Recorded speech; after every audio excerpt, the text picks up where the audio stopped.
Bienvenidos a todos los que nos estáis escuchando.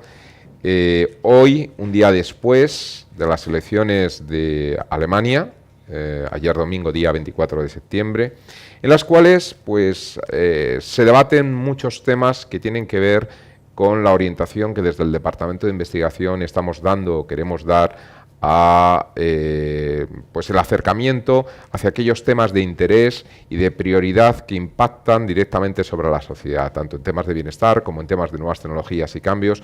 Hablar de todo esto implica hablar de Europa en el contexto en el que estamos, y hablar de Europa implica hablar de la primera economía, y no solo la primera economía, comentábamos antes, sino el primer país en número de habitantes, con más de 80 millones de habitantes y con un PIB por encima de los 3 trillones de euros, y por lo tanto la economía que más que un motor es el principal motor, y que sin embargo tiene que jugar en este contexto político europeo cada día más complejo.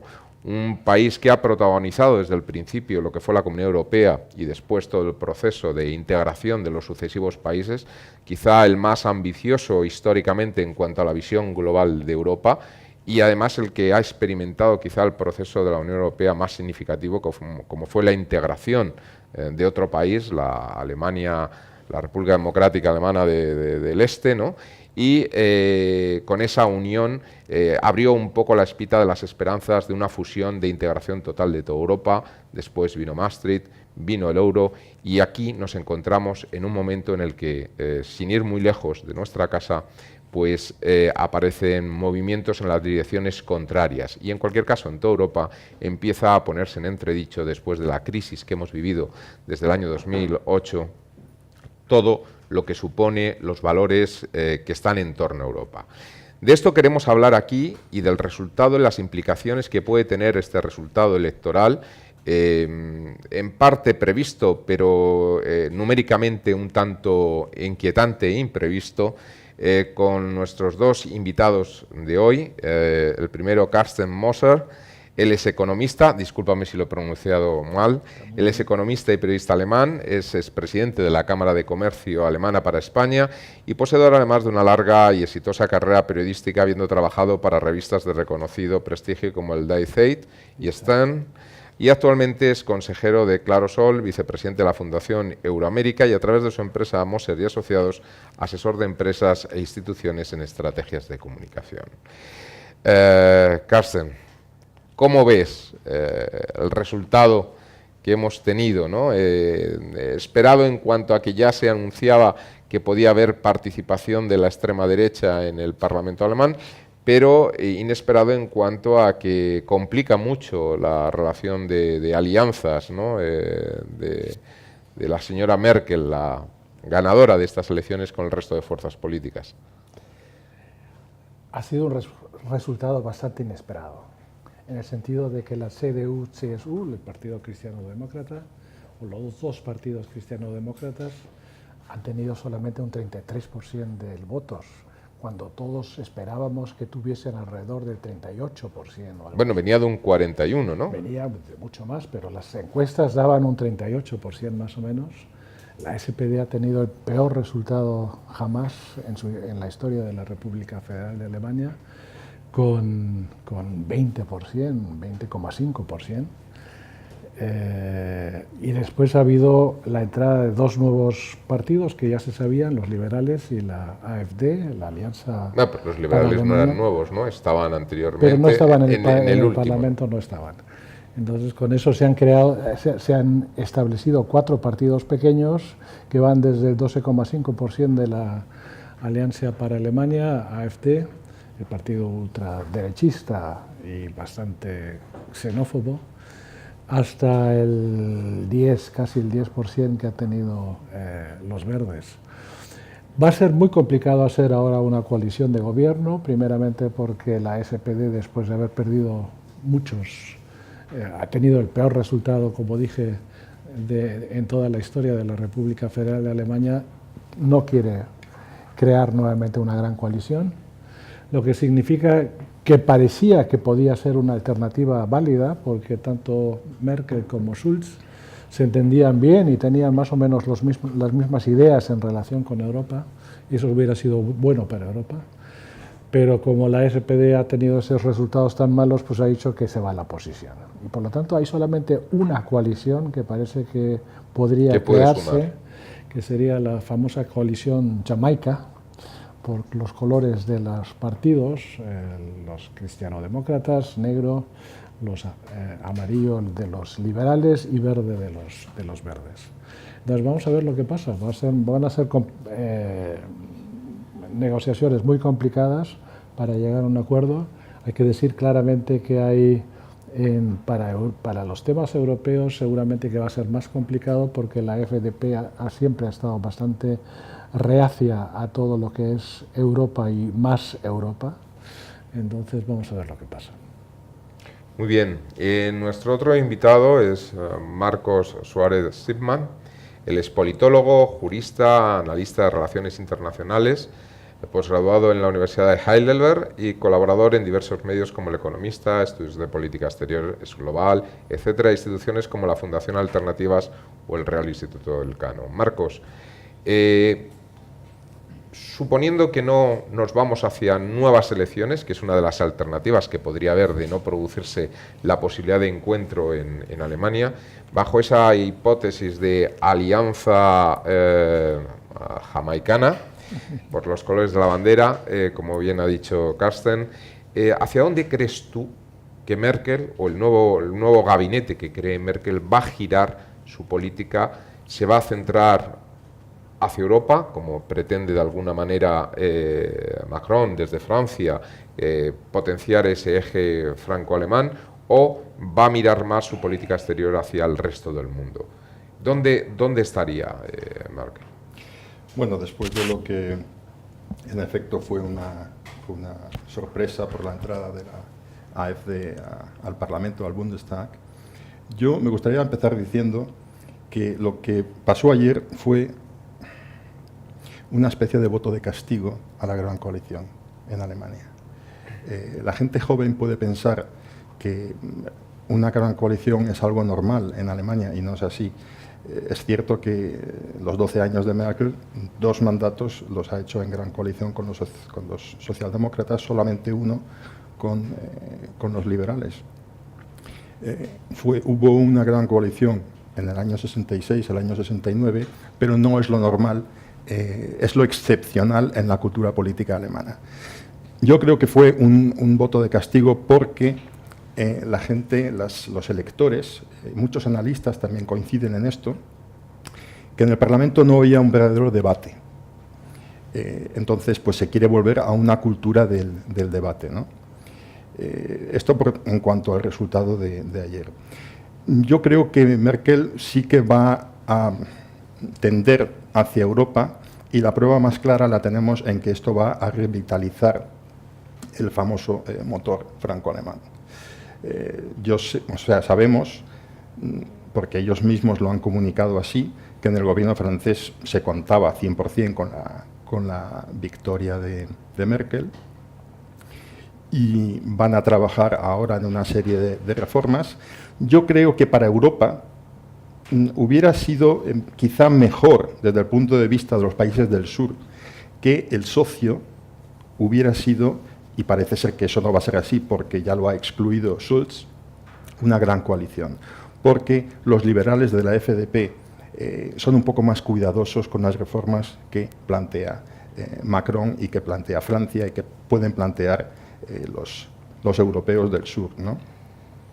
Desde luego yo creo que el foco de Merkel va a ser Europa más que el resto del mundo.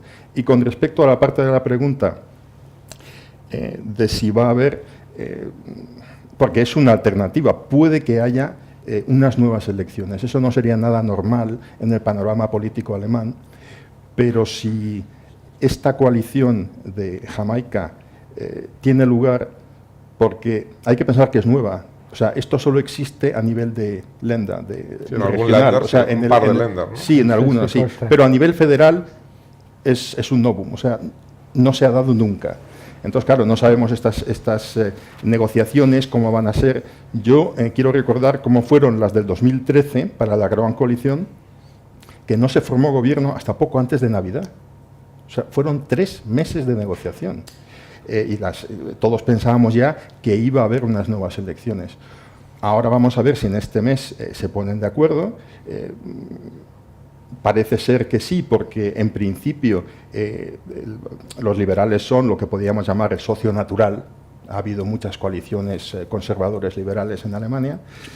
Y los verdes, por lo que yo oía ayer a Katrin Göring-Eckardt, ella decía que en principio estaban dispuestos, porque curiosamente, aunque podíamos decir en principio que están en las antípodas los verdes de los conservadores, últimamente la opinión es bastante favorable de los verdes con respecto a Merkel, porque Merkel en el fondo no ha hecho otra cosa que cumplir las exigencias que ellos llevan planteando desde hace décadas.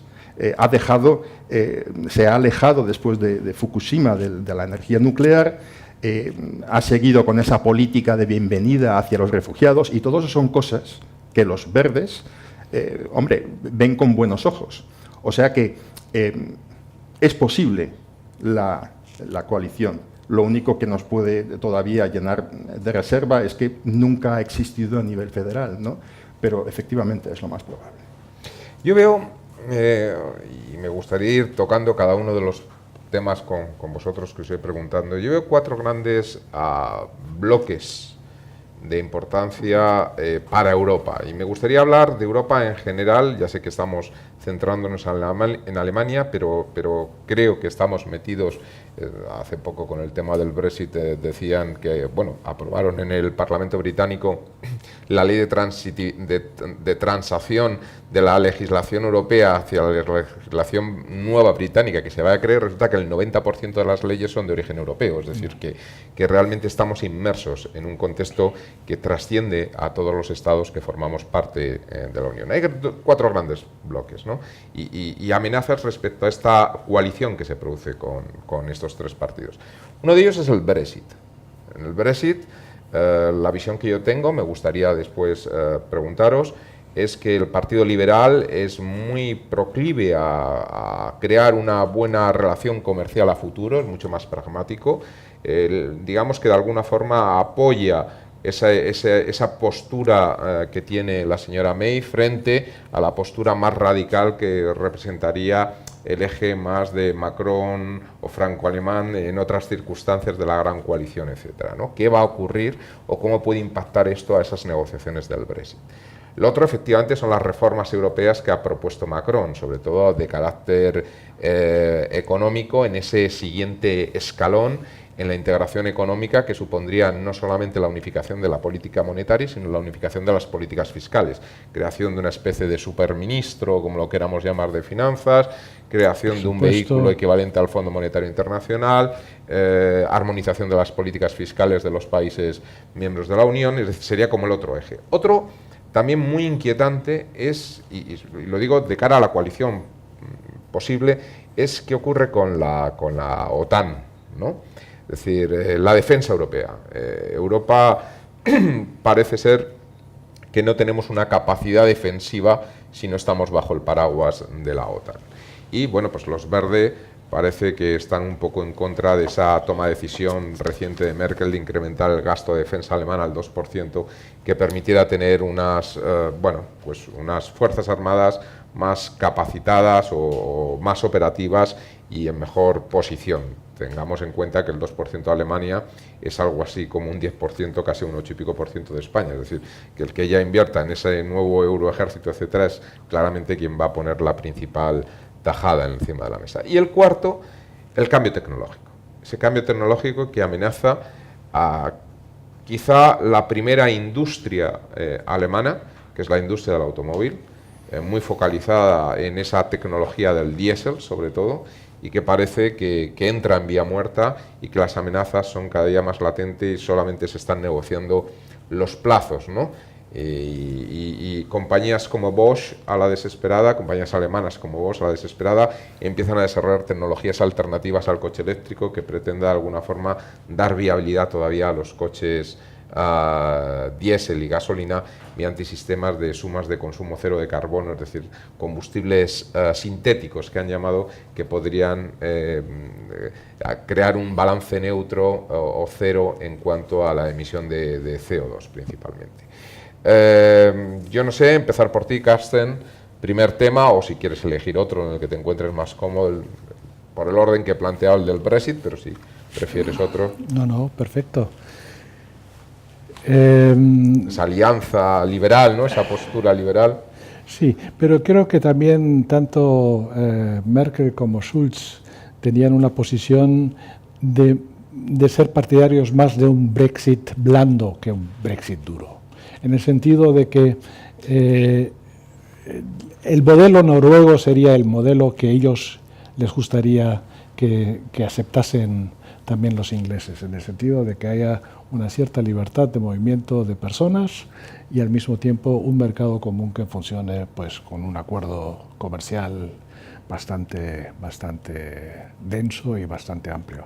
Porque no hay que olvidar que Alemania tiene muchos intereses en Gran Bretaña y Gran Bretaña también en Alemania. Así es que las relaciones económicas, comerciales son muy estrechas.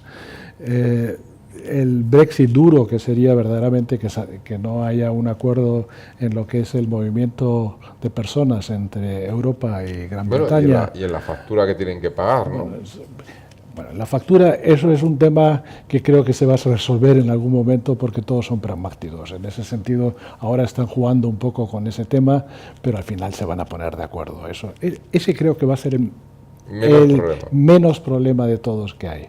Más problemático es, como digo, el problema del flujo de personas entre ambas partes y el tema de un acuerdo comercial o un acuerdo que exista.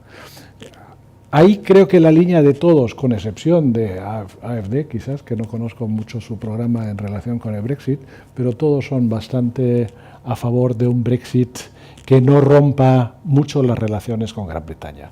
Porque, primeramente, se sabe perfectamente que en temas de defensa la cooperación europea con Gran Bretaña va a seguir siendo muy importante, y en temas de seguridad, que también es un tema muy relevante en lo que está pasando actualmente en Europa.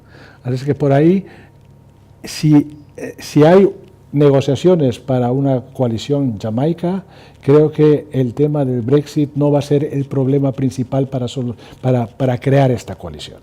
Bueno, decías antes que no saben los de AfD dónde estarían. Yo creo que están por el Deuxit, ¿no? Por la salida de Alemania, ¿no? Sí, porque por eso, son bastante anti-europeos, ¿no? Por eso. Marcos, ¿tú qué opinas sobre este punto? Bueno, abundando en lo de la factura del Brexit, me acuerdo, porque me hizo bastante gracia, hace algún tiempo escribí un artículo sobre justamente si era viable el modelo noruego para la salida de Gran Bretaña, y parece ser que los británicos, con susto, se dieron cuenta de que Noruega, en su situación actual y a la que teóricamente aspiraba Gran Bretaña, paga más de lo que pagaba Gran Bretaña siendo socio de pleno derecho. Sí, sí. O sea que eso en cuanto a la factura, ¿no?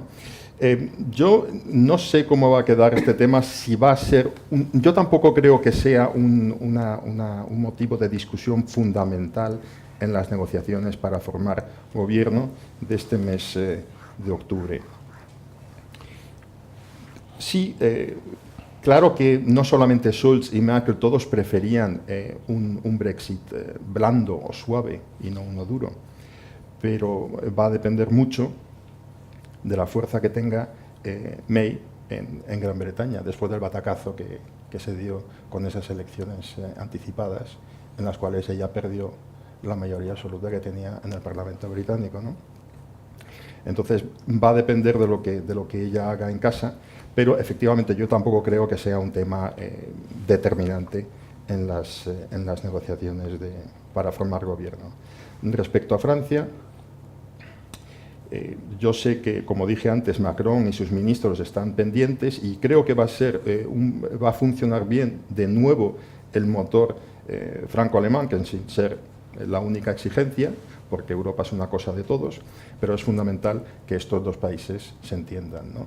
Y después de alguna crisis que ha habido en los últimos gobiernos, creo que el ímpetu de Macron y la experiencia de Merkel pueden formar un buen tándem, ¿no?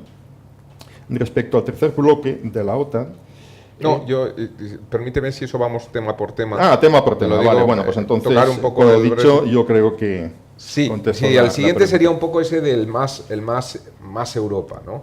Más Europa básicamente tiene dos grandes líneas, que uno enlaza con el tema de la OTAN, es la parte económica y la otra la parte de ese euroejército, la parte de la defensa común, que sería lo que enlazaría más con la OTAN, ¿no? Bueno, todo parece indicar que desde la propia Comisión Europea se está queriendo relanzar un poco Europa, es decir, hay una situación de crisis. Antes comentabas tú, Marcos, el tema de la debilidad del gobierno también de May en Inglaterra.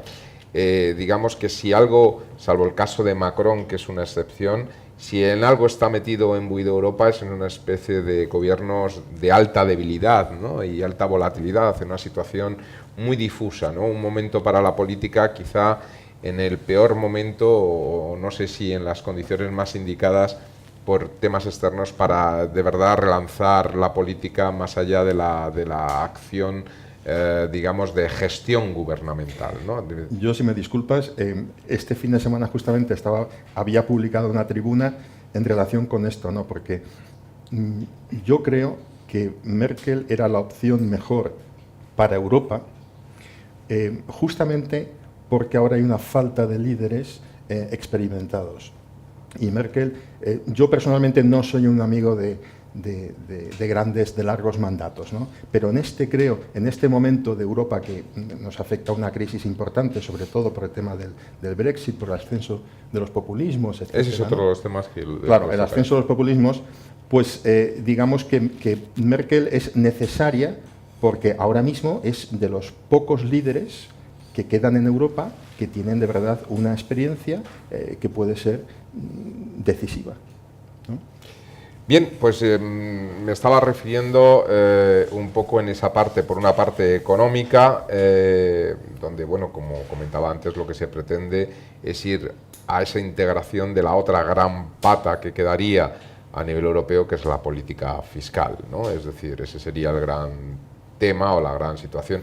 Y básicamente el problema que surge, y en esto los liberales parece que se han mostrado como muy reacios, es la armonización fiscal y la posibilidad de la solidarización de la deuda, es decir, de que de alguna forma se sindique todo el proceso de deuda europea de todos los países miembros, lo cual llevaría a pues a la posibilidad de que el presupuesto comunitario común pues rescatara a diferentes países. Ya vimos como en el pasado los liberales se opusieron al rescate de Grecia y de alguna forma ha habido problemas en este entorno, pero sobre todo la cesión de la política tributaria que puede llevar a países, aunque pequeños, pero con grandes diferencias, como son el caso de Luxemburgo, de Irlanda, de Bélgica, etcétera, pues poner piedras en el camino en una toma de decisiones que, como bien sabemos, pues exige de un nivel de consenso difícil de conseguir si se meten estas piedras, ¿no? Es decir, aquí las mayorías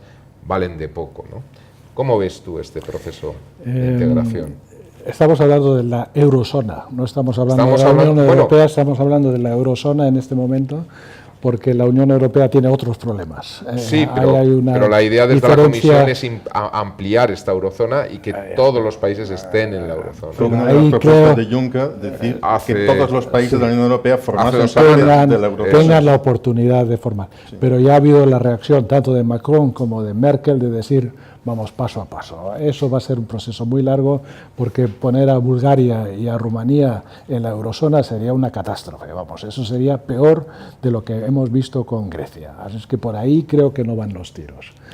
En el tema de la eurozona, sí, hay los temas de la armonización fiscal, hay el tema del Fondo Monetario Europeo, hay el tema de un ministro de Finanzas común, hay el tema de un presupuesto común. Y en el último punto, y eso creo que hay que decirlo siempre claramente. El orden. En el orden. Es la mutualización de la deuda. La mutualización de la deuda será el último punto al cual se llegará después de haber hecho todos los países las reformas necesarias en sus propios países y de haber puesto en marcha una gobernanza mejor para la zona, para la eurozona. Yo creo que nos equivocaríamos si pensáramos que ahora, dentro de poco tiempo, vamos a tener una mutualización de la deuda. Pero un presupuesto común que llevaría una antes y un después, una deuda post presupuesto comunitario. El presupuesto común sería para temas que tú también has mencionado, el tema de la brecha digital, el tema de investigación y ciencia, para esa clase de cosas, el tema de formación. Por ejemplo, el tema para España sería importante porque habría posibilidades de tener unas cantidades mayores que no están en el presupuesto para no tener el problema del déficit, sino que estarían en un presupuesto europeo. Son temas que no tienen que ver con la mutualización de la deuda todavía, sino que tienen que ver con una visión hacia el futuro de lo que tiene que ser Europa y que tiene todavía muchos deberes en la infraestructura, en temas digitales, en temas de investigación y ciencia, si queremos seguir competitivos en el futuro. Así es que por ahí eso sería la parte del presupuesto. Ahora, de lo que tú preguntas, si eso va a ser más fácil con los liberales o más complicado con los liberales lo que quieren, lo que han dicho que quieren es el Ministerio de Finanzas, para tener un poco el control de estas cosas. Pero los liberales hasta ahora, de lo que yo recuerde, de lo que han sido cuando han estado en el gobierno, han sido siempre muy pragmáticos. Así que por ahí tampoco veo el gran problema de que haya un choque de trenes entre Merkel y los liberales para llegar a un acuerdo. Y los verdes, en ese punto también, tienen una política europea bastante proactiva y no tanto de oposición. Así que no veo ahí tantos problemas tampoco. Marcos, ¿tú cómo lo ves? Los Merkel y los líderes de los demás partidos que, en este caso, los verdes y los liberales, que podrían formar una coalición, yo creo que todos son bastante pragmáticos. Ese no es el problema. Yo veo más la perspectiva de los demás europeos. ¿Qué piensa Macron y qué piensan los europeos del sur? ¿Qué pensamos nosotros, ¿no? Para lo que Macron propone como reformas, y yo no soy economista, pero bueno, lo que él habla de la mutualización de la deuda, un superministro de finanzas, un presupuesto único, etcétera, todas estas cosas, algunas más realistas que otras, yo lo que creo es que desde su punto de vista, a él le hubiera gustado más un socio socialdemócrata en Alemania que una coalición jamaica. Porque una socialdemocracia en el gobierno en Alemania hubiera estado más abierta hacia esas propuestas de Francia que los liberales. Eso sí lo creo. Ahora, no va a ser un problema para la negociación entre Lindner, que es el líder y un posible ministro de Finanzas alemán, y la canciller. No, tampoco veo que haya ahí un problema, ¿no? Pero estoy bastante seguro de que a Francia le hubiese convenido más una gran coalición que una coalición jamaica. No, eso estoy también totalmente de acuerdo, y sobre todo por la debilidad que una situación de un tripartito siempre es más débil que un bipartito, ¿no? Aparte de eso, por claro. Definición, ¿no? Y bueno, pues parece ser que en torno a Macron, que es el único que no tiene debilidad, primero por la aplastante victoria que tuvo en las elecciones, y segundo porque no tiene ni siquiera partido para llevarle la contraria, ¿no? Porque es un invento, un laboratorio político que también, ha tenido si me permites éxito. añadir una cosa, anoche me sorprendió lo categórico que fue Schulz al excluir cualquier tipo de entrada en el gobierno de la socialdemocracia. Yo no contaba con eso. Es más, cuando le contestó Merkel en la pequeña discusión que tuvieron, ¿no? Le dijo algo así como, pues me decepciona usted, porque yo creo que sí que hemos hecho bastantes cosas positivas en la gran coalición, ¿no? Incluso Lindner, que estaba sentado al lado de Schulz, dijo, hombre, en estos momentos deje ya de hacer campaña, no es ahora el momento, ¿no? Yo creo que todos, bueno, los que veíamos el programa, e incluso pues los que participaban en el debate, ¿no? Todos quedaron sorprendidos De la postura de Scholz. Pero que ya se indicaba a las 6 de la tarde, cuando salieron los primeros cálculos. Lo dijo enseguida, sí. Otros miembros del partido ya lo dijeron, que con esos resultados, que ya los conocían más o menos, que no iba a haber una gran coalición nuevamente. Porque han perdido, es que es el peor resultado que desde el año 49, ¿no? Y además es un partido que quiere ser nacional y tiene un 20%. Es que es muy poco, es muy poco. Bueno. Ese es un problema que tienen todos los países actualmente. Sí, siempre lo que te iba a hay más decir en España. Partidos en el Parlamento. En Francia, la primera vuelta quedaron todos, nadie superó el 25%. Bueno, yo creo que el Bundestag actual va a ser el que tenga más partidos de toda la historia de la República Federal. 7 partidos presentes en el... En un Bundestag con más de 700 diputados, ¿no? Bueno, ahora tiene 635, llegará a los 700 por esa fórmula electoral que tiene tan complicada y que es otro problema en Alemania, justamente. Porque está creciendo cada vez más el número de representantes. Claro, y tiene que haber un momento pues, en que haya un límite, ¿no? Porque no puede ser todo el tiempo creciendo, porque al final eso va a sufrir de elefantiasis, ese Bundestag. De momento no se sabe, ¿no?, cuál va a ser, porque ya digo, las fórmulas son muy complicadas, ¿no? Ahora creo que eran 635 y ahora ya se espera que vaya a haber unos cuantos más y efectivamente puede llegar hasta los 700 diputados. Una cosa que también me gustaría resaltar en este contexto, el tema de las coaliciones en Alemania, que es una necesidad, porque si no, no puedes presentarte a ser candidato a canciller. No puedes tener un gobierno de minoría como hay en otros países, sino que tienes que tener un gobierno de coalición que tenga mayoría en el Parlamento para conseguirlo. El problema de la gran coalición no es que haya hecho todo mal. El problema de la gran coalición, y por eso también los ministros socialdemócratas lo hayan hecho todo mal, el problema de la gran coalición es que el partido grande se lleva siempre la mejor parte en las siguientes elecciones, aunque en este caso ha sido bastante malo para los dos. Para los cristianodemócratas. No, los cristianodemócratas han perdido muchísimo más, pero especialmente porque ha habido un partido de ultraderecha que les ha quitado votos. Pero Merkel en Europa, aunque tenía una gran coalición, la que se llevaba todos los aplausos y la que se llevaba todos los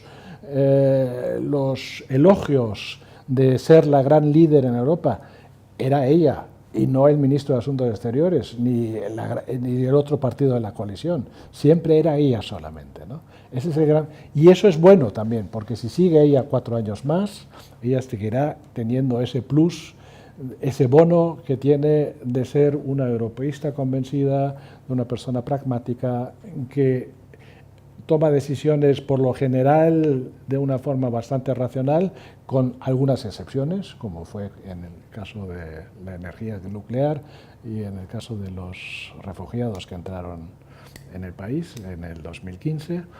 Pero todo en todo, ella tendrá un peso muy grande y por eso creo que si llegan a un acuerdo de coalición, por ejemplo, Jamaica, y hay un programa bastante claro entre los 3 partidos de lo que quieren hacer, en las reuniones de la Eurozona o en las reuniones del Consejo Europeo, la que va a ser la estrella va a ser Merkel y no va a ser ninguno de los otros miembros de su gabinete. Bueno, yo por seguir con los temas, el tercer punto, que está muy ligado con estos anteriores también, porque al final ese presupuesto común económico de Europa implicaría una mayor eficiencia, sobre todo en temas de gasto. Y uno de los puntos donde hay esos problemas de temas de gasto, yo, por ejemplo, que yo soy un europeo convencido, totalmente entregado a la causa europea, pues echo de menos que solamente hubiera una embajada europea en los países terceros, sino cada país tuviera su embajada, que es uno de los criterios de gasto, ¿no? que de alguna forma pues parecen difíciles de justificar si realmente vamos a ese proceso de integración. Y hay otro muy importante, vital, que además tiene amenazas externas y que sí que supone, si ya la moneda se entiende y se ve como una imposibilidad, una vuelta atrás de Europa, el paso de un ejército europeo unificado, en lo que es de verdad un ejército europeo, ahí sí que ya has perdido la principal elemento, digamos, de soberanía, que es la soberanía, la capacidad de tu propia defensa, ¿no? Porque sería europea. El Euroejército existe desde hace mucho tiempo, que es bueno, pues la coordinación de los altos mandos entre distintos ejércitos, pero lo que se está planteando desde la idea de Macron es mucho más allá de eso. Es realmente empezar a crear fuerzas, unidades a nivel de división, de grandes cuerpos de ejército que están integrados por miembros de distintos países y se integran todo el sistema de armas, de comunicación, etcétera. Claro, esto implica un ahorro de costes brutal. Tenemos la amenaza externa del señor Trump en Estados Unidos diciendo que o gastamos o desmantela la OTAN, ¿no? Bueno, ese gasto no es lo mismo gastar, aunque lleguemos a ese 2% que está por ver si los verdes la dejarán a la señora Merkel, de una manera, digamos, más caótica o mediante un proceso de integración de los sistemas de armas, ¿no? Es decir, que se comparta absolutamente todo, que lleguemos realmente a un sistema de defensa común, que parece un tanto difícil de entender que en la misma unidad, en una misma compañía, pues haya un capitán alemán, un teniente francés y otro teniente italiano, ¿no? Es decir, esta especie de elementos realmente con la barrera que existe en torno al idioma, que ese es otro de los grandes problemas que tenemos en Europa, ¿no? El problema lingüístico, donde además la lengua, digamos, que se internacionaliza más y en la que hablan, es la lengua de un país que se está saliendo de la Unión Europea, ¿no? Sí. Con lo cual se producen esta especie de paradojas en el mundo, pero que están ahí, ¿no? Es ese proceso de integración europea en el terreno militar y que tiene mucho que ver también con otro punto que me gustaría sacar tangencialmente, pero que es muy importante en el contexto internacional, que es el tema de Rusia y Putin. Es decir, la dependencia fuerte que tiene un país como Alemania de las fuentes energéticas que provienen de Rusia y un poco todo el tema y la posición a veces crítica que ya ha demostrado la señora Merkel con respecto a las medidas de embargo y barreras que se han establecido hacia Rusia, ¿no? Bueno, en cuanto al tema de la OTAN,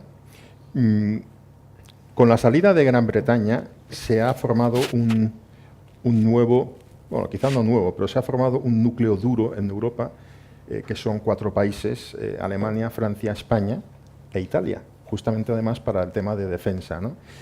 Y bueno, es sabido que a finales del mes próximo va a haber una reunión en Madrid de los 4 líderes en los que se va a tratar de esta integración en cuanto a defensa, ¿no? También es sabido que Gran Bretaña, bueno, pues en toda su historia de ser miembros de la Unión Europea siempre ha sido una especie de piedra en el zapato. Y ellos han sido han sido el mayor inconveniente para que se llegase a una mayor integración en defensa, ¿no?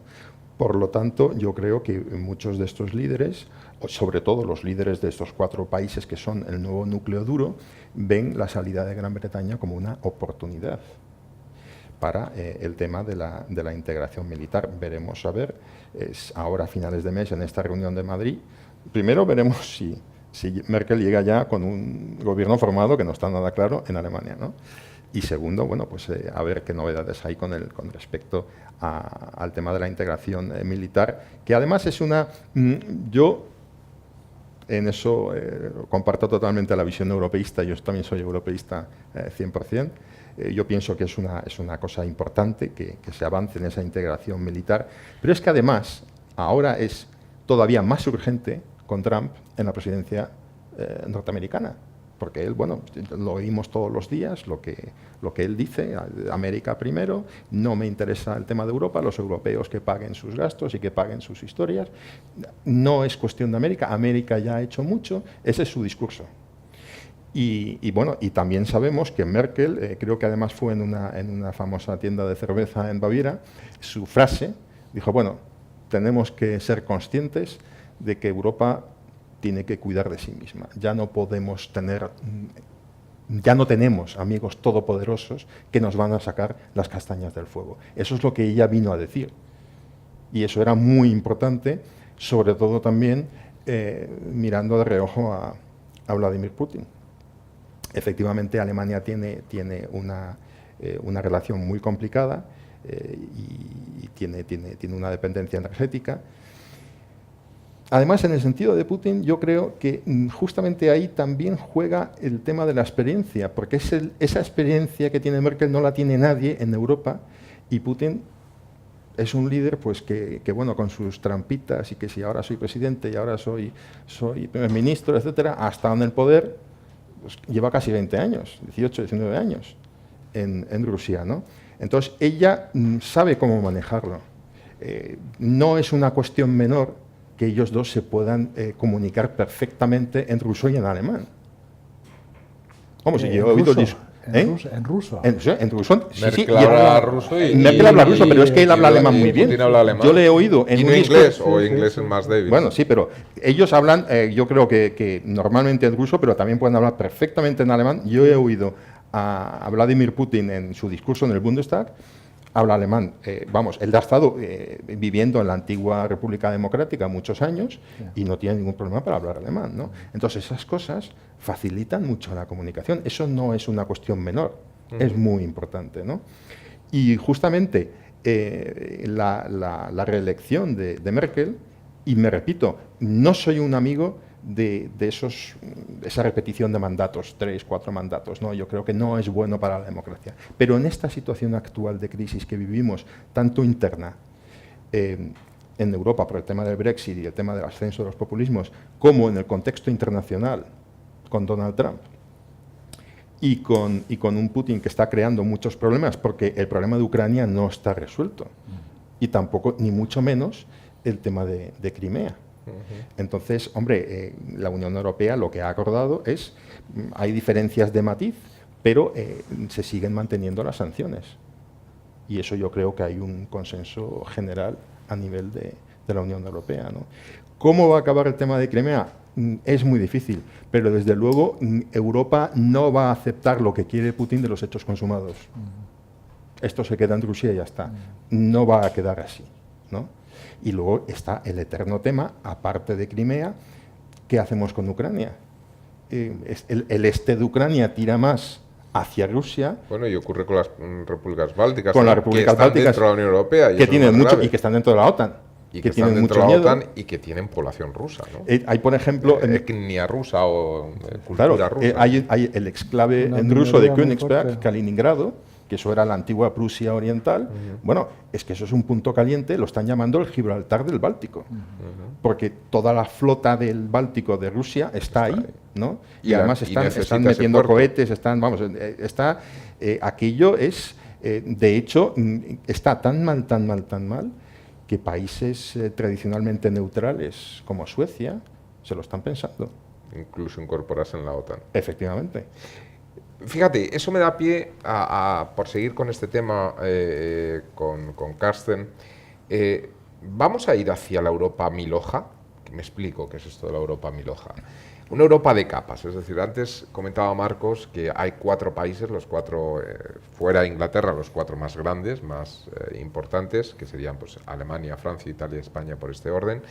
En ese proceso de integración, digamos, militar, claro, pero dentro de la Unión Europea, es decir, se crea un ejército europeo, es decir, un ejército que lleve una banderita europea en las chaquetas en lugar de la bandera del país, etcétera.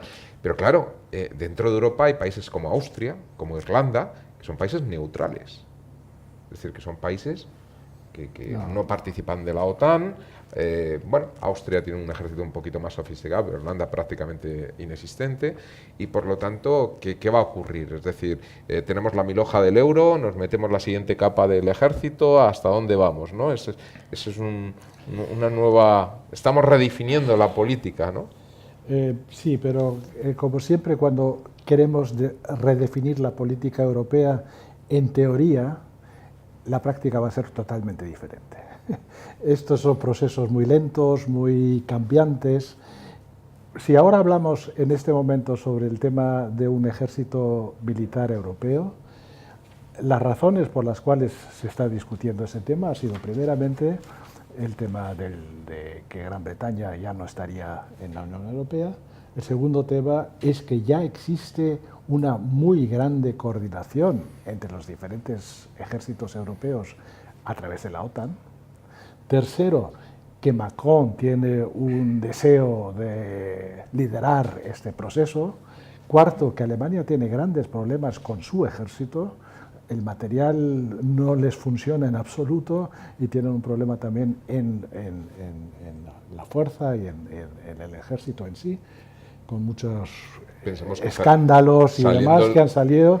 Entonces ahí también hay reformas muy necesarias. Y saliendo el Reino Unido, la única arma nuclear en Europa sería Francia. Por eso, que también es un... Es decir, pero ese punto Alemania pero estaría Macron en una ha dicho que lo pondría, disminuida, ¿no? pero que lo pondría a disposición de este ejército europeo. Lo ha dicho Macron bastante claramente. Sí, pero si lo pones tú es como el que lleva el balón, eres el capitán en el cole. Yo cuando llevaba el balón era el capitán del equipo.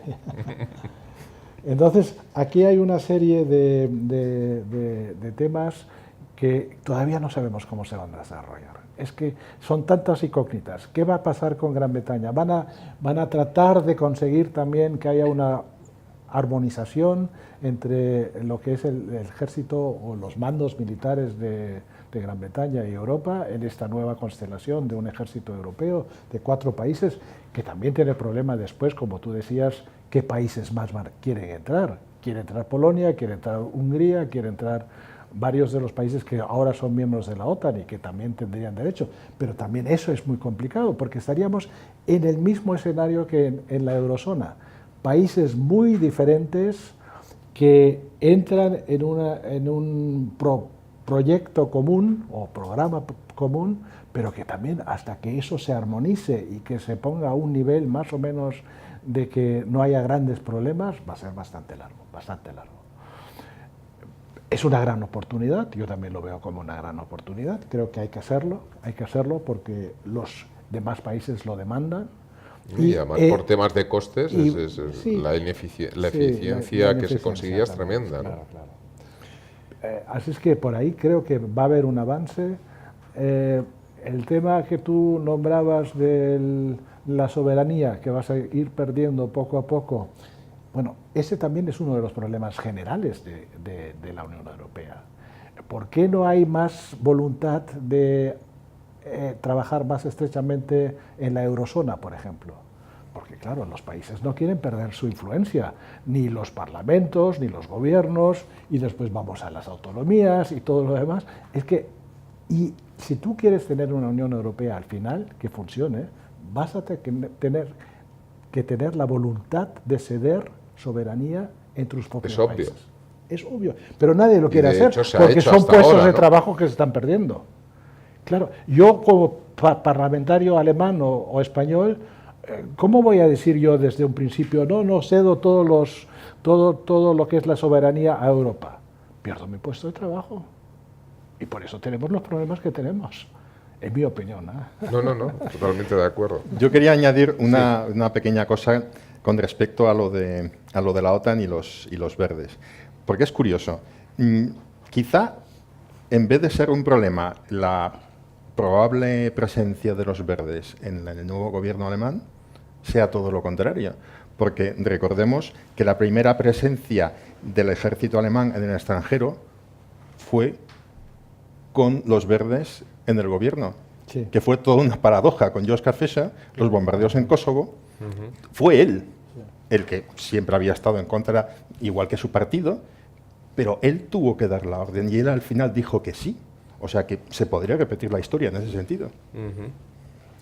Bueno, el otro tema que nos queda y que nos abre la puerta a un concepto que habéis introducido los dos, ¿no? La amenaza de los populismos y demás, tiene que ver con esa cuarta revolución industrial que tenemos, ¿no? Hablar de Alemania, aunque obviamente Alemania es mucho más que la industria automovilística, pero qué duda cabe que la principal industria automovilística en Europa es la alemana. Y se enfrenta a amenazas que puede dar pie a estos populismos, ¿no? En el sentido de que hay un informe que cuantifica el coche eléctrico en una pérdida en Alemania de unos 700.000 puestos de trabajo, entre puestos de trabajo directos e indirectos con el mundo automóvil, porque parece ser que el coche eléctrico tiene muchas menos componentes y digamos que hace falta mucha menos mano de obra para poder construir un coche eléctrico. Con lo cual, esto es una amenaza real que, bueno, pongo el tema del sector automóvil, del automóvil como paradigma, pero en realidad afecta a toda la industria alemana y a toda la economía alemana y a toda la industria y economía europea. Y esto pues da pie a estos populismos crecientes que nacen más como consecuencia de bueno, pues esa pérdida de esperanza en el futuro, ¿no?, económico, hacia muchas facciones de la población, sobre todo de bajo nivel de cualificación y sus generaciones futuras, etcétera, ¿no?, esa dificultad que ven ante el futuro y que si le añadimos, que comentaremos después por todo el tema migratorio que aparece de fuera de la Unión Europea, etcétera, y bueno, pues situaciones como las amenazas terroristas y demás, pues genera un caldo de cultivo evidente para el tema del populismo. Es decir, que partidos como la AfD son fruto, evidentemente, como partido xenófobo, de estos ataques terroristas y demás, pero también porque el caldo de cultivo está en unas nuevas generaciones que pierden la esperanza hacia el futuro, hacia lo que, bueno, se nos vendió como un estado de bienestar que está permanentemente en entredicho, ¿no? No sé cómo lo veis, Marcos. Bueno, yo creo que el tema el tema económico y el tema del medio ambiente va a ser la mayor manzana de la discordia en las negociaciones entre los socios minoritarios, entre los verdes y los liberales. Ahí sí que se va a tener que emplear a fondo Merkel para que se pongan de acuerdo, porque eso es lo que más potencial tiene de no ir por el mismo camino, ¿no? Yo, como dije antes, o sea, no tengo una formación de economista, pero bueno, es sabido que en los últimos años Alemania todavía ha pasado a depender más de las exportaciones. Muchos, tanto fuera como dentro de Alemania, dicen que es demasiado, que se depende demasiado de las oscilaciones de los mercados externos, que eso no es bueno y que eso al mismo tiempo implica una debilidad de la demanda interna. Luego, otro partido del que no hemos hablado, efectivamente, hombre, ha quedado el último de los, o el penúltimo, que es la izquierda. Yo, por lo que les he oído en los primeros análisis que han hecho después de que se conocieran los resultados, bueno, pues ellos se siguen quejando de que prácticamente no se ha hablado del problema de la justicia social en Alemania. Y es un tema muy grave, porque las desigualdades, como en todos los países, pero bueno, en este caso estamos hablando de Alemania, han aumentado en Alemania y mucho. Porque bueno, decir que tenemos casi pleno empleo, que el desempleo es el 4%, eso oculta una verdad, como que hay muchos empleos condiciones de precariedad, ¿no? Totalmente. Los o sea, exactamente, es que no pueden ser denominados tales prácticamente, ¿no? Entonces, bueno, pues la izquierda en ese sentido tenía razón al decir pues que han pasado prácticamente desapercibidos los temas relativos a la justicia social. ¿Por qué? Porque el monotema en la campaña ha sido el peligro que sí, que existe y que hemos visto que se ha cumplido de la llegada de la AfD, que ya estaba en muchos parlamentos regionales, ahora ha llegado al Bundestag. Y luego, bueno, pues lo que ha ocupado toda la discusión es la cuestión de los refugiados, que sí, que Alemania pues ha acogido a más de 1 millón en un año y pico, en un año y poco, pero es que el problema ha sido, y en eso yo debo de coincidir con la izquierda, que los temas de justicia social prácticamente no se han discutido en la campaña, ¿no? Aunque Schulz ha intentado ponerlo siempre en primera línea. Schulz se quejaba de que no hubo un segundo debate con Merkel, por ejemplo.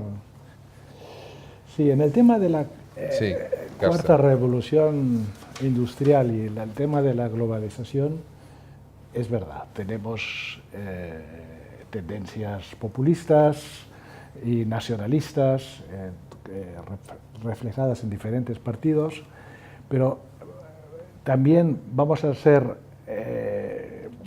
equidistantes.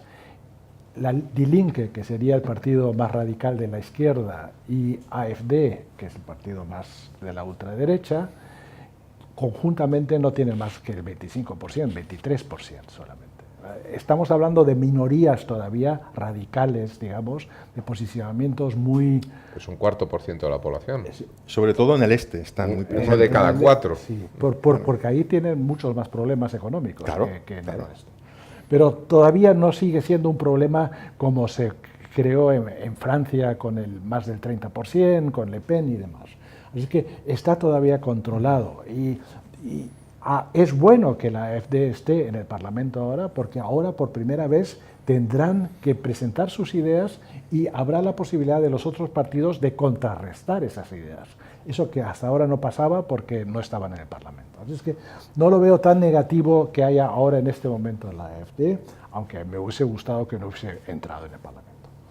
Pero en relación con el cambio, con la globalización y la cuarta revolución industrial, es verdad, pero no me gustaría dejarlo solamente en el tema del automóvil, los déficits que tiene Alemania y los retos que tiene Alemania en este momento.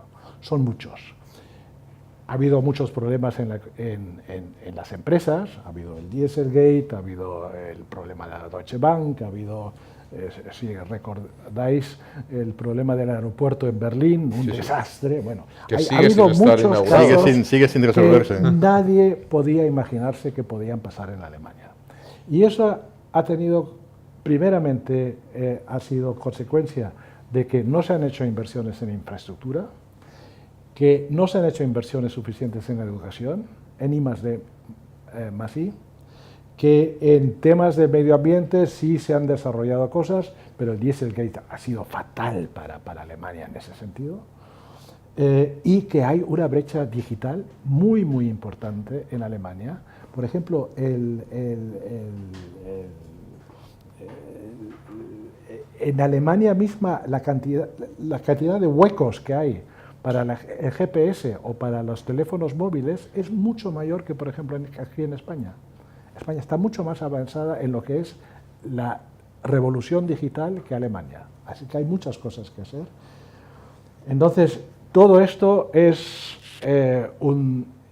y ahí están de acuerdo, tanto Merkel como los liberales como los verdes, que hay que hacer más inversiones, que esa política que tenía Alemania hasta ahora de tener un déficit comercial muy alto, un superávit comercial muy alto y además un superávit fiscal muy alto, eso al final no puede ser.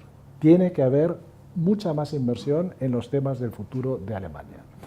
Y muy interesante, ¿por qué decía lo del coche y el medio ambiente y todo lo demás?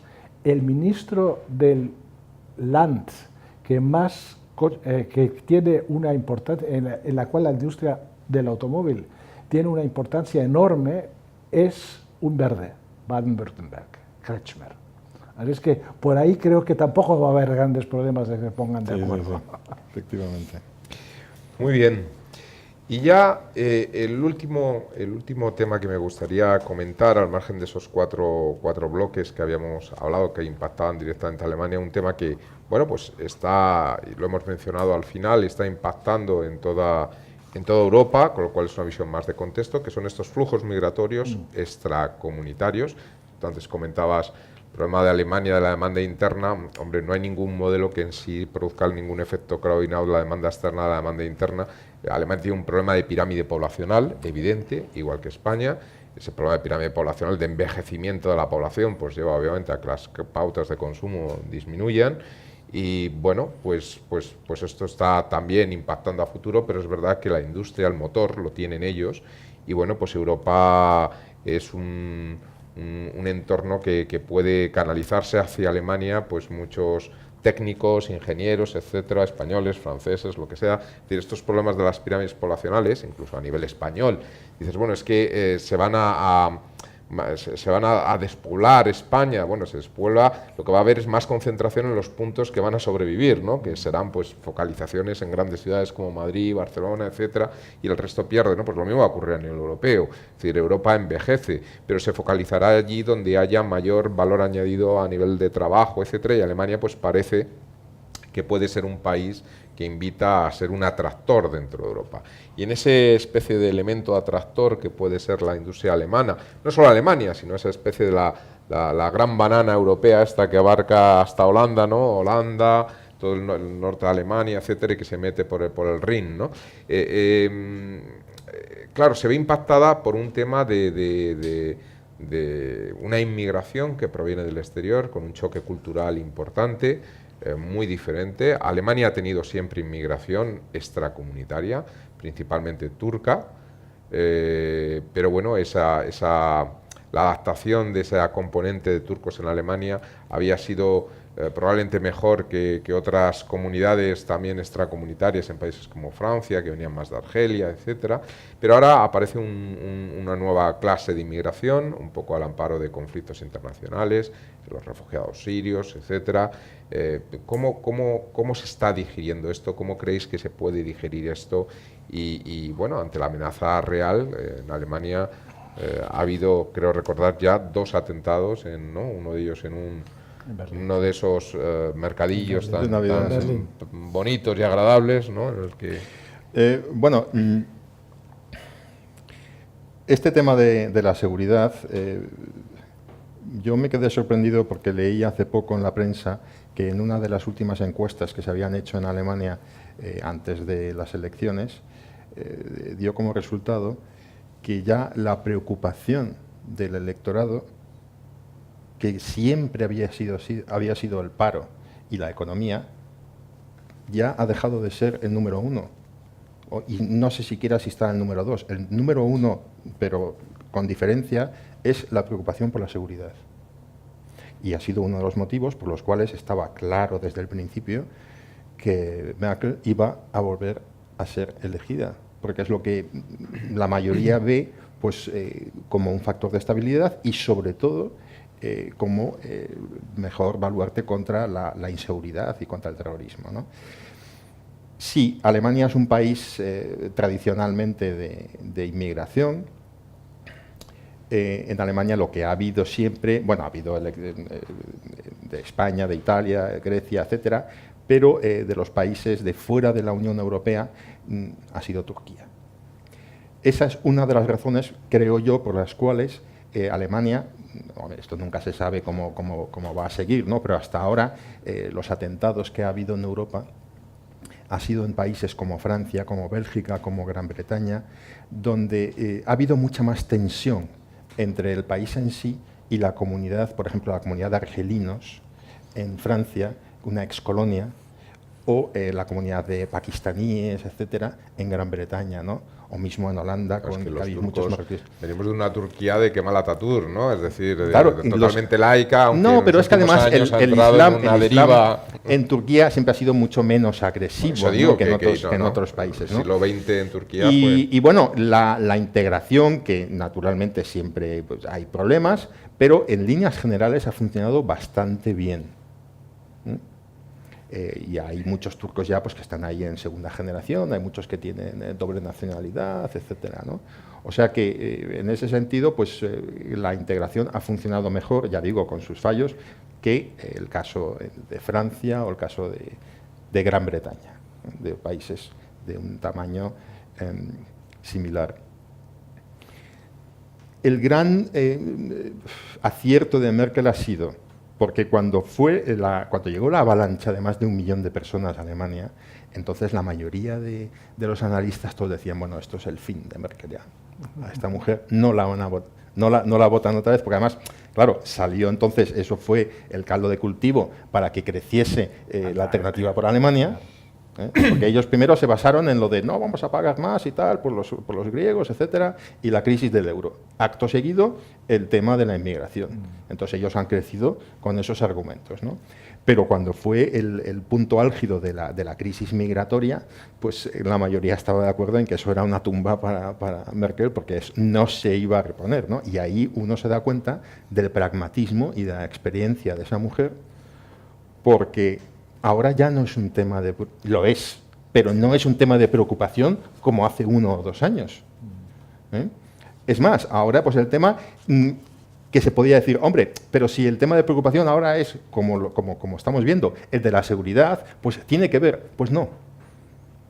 Porque no se asocia directamente inseguridad a refugiados, como podría ser en otros países europeos, o como podrían dar a entender otros populismos como el Frente Nacional en París. En Alemania no ha sido eso, ¿no? Entonces, bueno, pues Merkel ha tenido suerte y encima ha tenido suerte, pero es que además pues tiene mucha experiencia y tiene ese pragmatismo a la hora de actuar. Y luego otra cosa que quizás no hayamos dicho antes, Merkel siempre ha sabido, digamos, robarle, entre comillas, las metas a los demás. O sea, a los verdes los ha dejado prácticamente sin programa, ¿no? Porque, bueno, oye, ya no decimos que no a la energía nuclear, ya lo dijo ella. Política de bienvenida a los refugiados. Característica de Merkel. Entonces, claro, a los verdes los ha dejado prácticamente que ya no saben qué hacer, ¿no? Y de hecho han sacado un resultado para ellos no deficiente, pero desde luego suficiente no ha sido, ¿no? Entonces, volviendo pues al tema de la inmigración, ¿no? Yo creo que ya ha empezado a solventar ese problema y su famosa frase de Wir schaffen das, lo vamos a conseguir. Al final ella va a lograr que el país pueda acoger a todas estas personas, porque como decían el otro día, y yo creo que con mucho acierto, el problema no es el acoger a la avalancha, el problema es luego pues, que todas estas personas tengan una vida digna en Alemania y se adapten y que no haya lugar a fricciones. Porque Alemania es un país multicultural, sí, pero con reservas, porque la cultura alemana es muy fuerte. O sea, quizá integrarse en Alemania sea más difícil, menos fácil que en otros países, porque la cultura alemana, el idioma alemán, bueno, pues tiene su miga, tiene su complicación, ¿no? Pero yo creo que ella, con esa frase, al final va a tener razón. Y muchos pensaban o pensábamos que no, pero yo creo que sí. Carsten, para terminar. Si lo ponemos nuevamente en el contexto europeo, yo creo que diferenciaría entre lo que es el problema de refugiados en el contexto europeo, donde Alemania tiene todavía los problemas de vivienda para ellos, de educación, de aprender el alemán, de darles puestos de trabajo. Todavía hay un proceso largo, pero estoy de acuerdo de que al final se va a conseguir. El 1.000.000 o el 1.300.000 no es un problema para Alemania, con la fuerza que tiene, con la fuerza económica que tiene para conseguirlo. Pero lo que sí a Alemania le molesta bastante es que en Europa no haya habido solidaridad en el tema de los refugiados a repartir entre los diferentes países. Y ese es un tema que verdaderamente es preocupante, no solamente en los países del este, donde ha habido mucha oposición, también en España no hemos tenido mucho éxito en recoger refugiados. Pero ese es el tema de refugiados. El segundo tema es lo que Europa va a necesitar en puestos de trabajo en el futuro, especialmente en puestos de trabajo de un cierto nivel, porque también hay puestos de trabajo de bajo nivel que nadie quiere trabajar en ellos, pero vamos, de un cierto nivel, especialmente si hablamos nuevamente sobre la revolución industrial 4.0. Entonces, ahí tendremos que hacer una política de inmigración y sería bueno que se hiciese a nivel europeo, pero si no se puede hacer a nivel europeo, por lo menos en la eurozona, de decir, oye, tenemos modelos tenemos el modelo canadiense, tenemos el modelo australiano.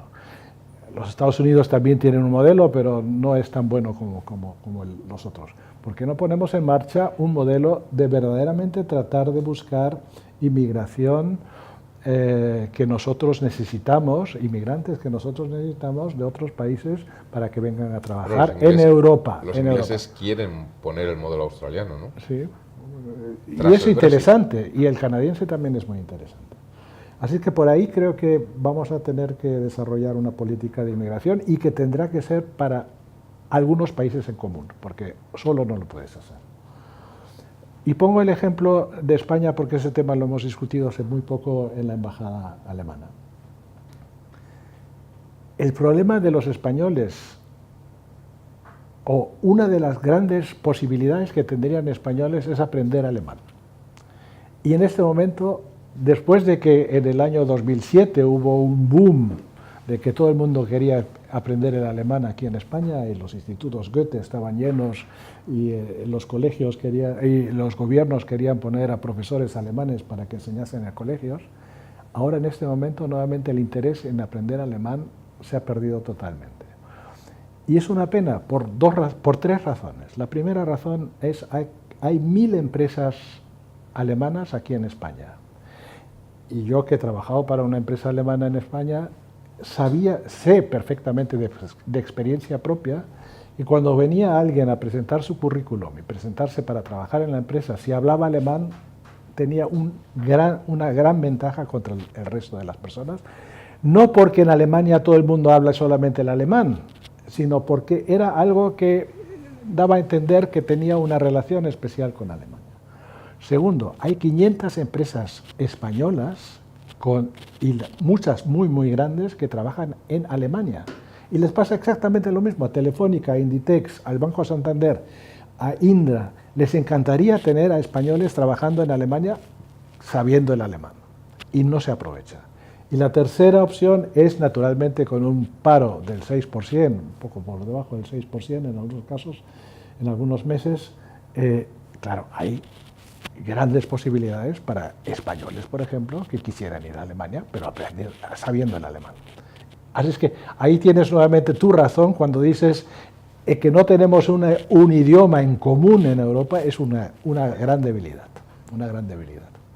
Muy bien. Pues muchísimas gracias a los dos por haber venido y haber hablado el tema. Bueno, es hablar de Alemania, un poco a colación obviamente de las elecciones de ayer, pero es hablar de Europa, ¿no? Ya he comentado antes que yo soy un europeo convencido, y bueno, yo soy de los que vivo en Dublín. Ajá. Mis hijas estudian en el liceo alemán y empiezan el liceo francés, y empiezan ahora con el alemán en el St. Kilian de Dublín. Muy bien. Así que buscando esa poliglotía europea, que es una de las dificultades que tenemos, pero también es una de las digamos, las riquezas también. Riquezas y valor añadido que tenemos. Sí, claro que sí. Muchas gracias. Muchísimas gracias.